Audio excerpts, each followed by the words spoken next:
Pour les chasseurs, par contre, cette météo est peut-être pas des plus clémentes. Il y en a certains qui sont déjà dans le bois parce qu'ils tirent à l'arc ou à l'arbalète parce que dorénavant, c'est permis de le faire avant la chasse à la carabine.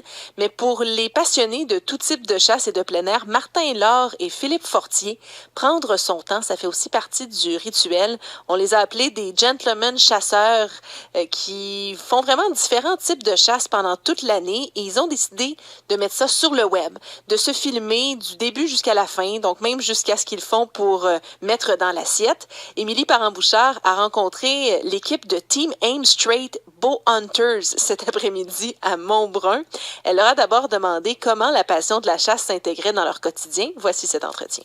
Ours, dindon, chevreuil, orignal, on essaie d'en faire le plus possible. La pêche, du spearfishing, chasse sous-marine aux poissons. On est avec ça, travail, famille, on a des enfants. On essaie de tout faire ça. Dans le fond, nous autres, on a juste intégré une caméra à notre quotidien pour essayer de faire vivre un peu aux gens ce qu'on vit. Dans le fond, parce que nous autres, depuis qu'on est jeunes, on se nourrit d'articles, de vidéos de chasse. Donc, on voulait un petit peu faire vivre ça aux gens, la même manière que nous autres, on a grandi. Mais d'une manière plus, on chasse les moments, au lieu de chasser vraiment, viser le plus gros panache, viser les plus gros. Là, on chasse le moment, dans le fond, ce que la bête va nous offrir, comme monsieur, madame, tout le monde. Martin, vous êtes justement, Philippe vient de le dire, des chasseurs de moment. Comment ça se décline, cette philosophie-là, quand vient le temps d'aller dans le bois, finalement, de partir à la chasse? Bien, avec la chasse, la préparation rentre en ligne de compte. On fait nos appâts pour l'ours, on prépare nos territoires pour l'orignal, on regarde Google Earth pour nos prochains champs pour aller au dindon. Fait que quand tu arrives pour la préparation, tu vas aller à l'ours, tu vas voir tes vidéos avec tes caméras et tes photos. Tu vas voir un peu les spécimens que tu as. Là, t'espères prendre le plus gros, t'espères prendre le plus beau, mais quand tu arrives sur le moment et que tu es sur ton tree stand, il y en a un qui se présente, il fait ton affaire, il te regarde pas, il se place en bon positionnement de tir. C'est là que le chasseur de moment rentre en ligne de compte. C'est-tu là que je décoche une flèche? Souvent, on dit non. Fait que là, on attend, puis à un moment donné, vers la fin de la saison, un peu plus comme tout le monde pour l'ours. Le moment, il revient encore, il donne la chance de pouvoir récolter ta bête. Puis c'est là que la flèche part. Le moment, si je comprends bien ce que vous me dites, dure longtemps, au contraire, en fait, parce qu'on s'imagine que, tout bon chasseur veut tuer, mais c'est pas tellement ça l'idée. Bon, l'idée, c'est vraiment tout ce qui englobe la chasse. C'est le fait c'est la viande aussi, pour nourrir sa famille, sans hormones, sans antibiotiques. C'est d'avoir une viande saine, c'est d'aller le récolter en forêt, chez eux, intimement, comme on pourrait dire, entre la bête et le chasseur à l'arc. Il n'y a pas vraiment de coup de feu, on dénature pas la vie de la forêt, ça se passe à un endroit précis, avec respect, parce qu'on a tiré toute l'année. Habituellement, là, nous autres, c'est... Après la décoche puis le décès de l'animal, ça se passe entre 20 pieds.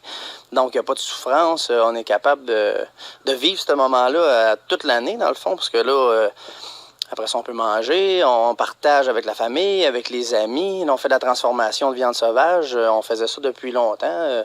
Fumée, péprette, saucisses, etc., etc. Donc là c'est pour ça qu'on a décidé de l'intégrer dans notre émission, les transformations de viande sauvage. Donc la chasse se vit, c'est un moment extrême, comment je peux dire ça, en émotion.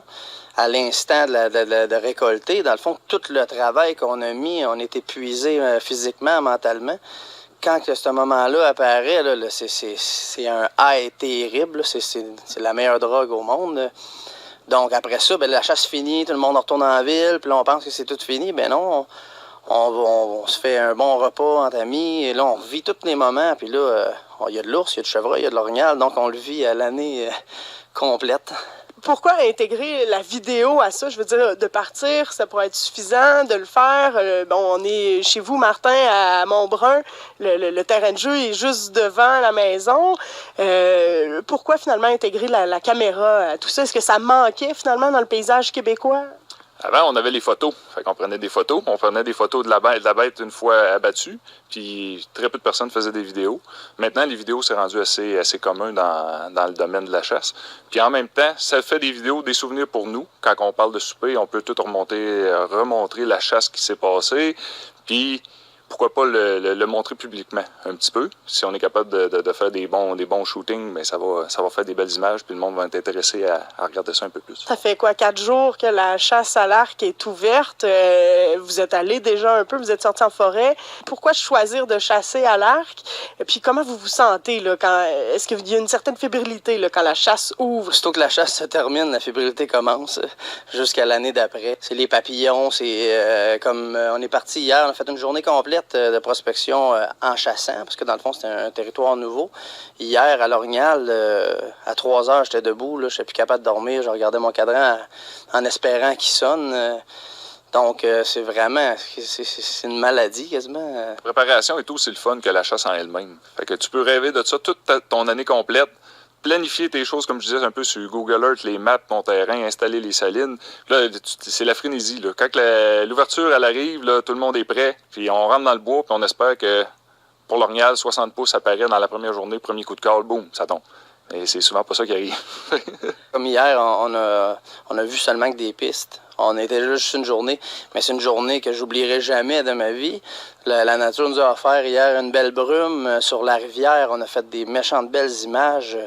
On a marché en forêt, on a mangé en forêt, fait de la petite sieste d'après-dîner sur un cap de roche. Le soleil était là, les animaux, c'est ça qui arrive. On revient bredouille, mais c'est vraiment des beaux moments. C'est une défaite pour sortir en forêt aussi, parce que avec notre quotidien aujourd'hui, on est tellement absorbé par les ordinateurs, la télévision, la vie va vite, on travaille, on scie l'épicerie, faire à manger, le ménage.